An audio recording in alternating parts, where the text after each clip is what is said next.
அன்புறவுகளே, அனைவருக்கும் குரல் வணக்கம், தமிழ் வணக்கம். இன்று நம் சிந்தனையை அலங்கரிக்கும் ஒரு குரல் மணி, வள்ளுவ பேராசான் சொல்லியுள்ள ஒரு பதிவு. உயிர் எழுத்துக்களில் 10வது எழுத்து ஒகரம் இதோ நம் கண் முன்னே காட்சி தருகிறது.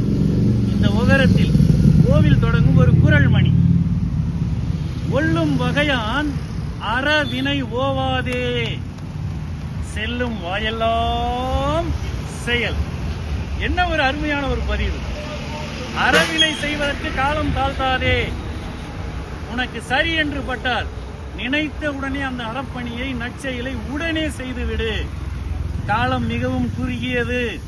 எத்தனை நாட்கள் நாம் வாழ்வோம் நமக்கு தெரியாது.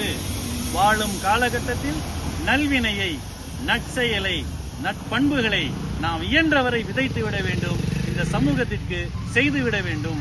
உனக்கும் சிறப்பு, சந்ததிக்கும் சிறப்பு, சமூகத்திற்கும் சிறப்பு.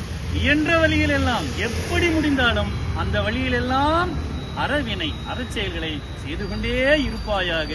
உள்ளும் வகையான், முடிந்த போதெல்லாம், முடிந்த நிலையிலெல்லாம் என்றார் வள்ளுவ பேராசான் அழகாக பதிவு செய்கிறார். அந்த கருத்தை நாம் மனத்தில் ஏந்தி நாமும் நம்மால் இயன்றவரை உள்ளும் வகையான் அறவினை செய்து நலமுடன் வளமுடன் வாழ்வோம். அதுவரை உங்களிடமிருந்து விடைபெறுவது உங்கள் திருக்குறள் அன்வர் பாட்ஷா.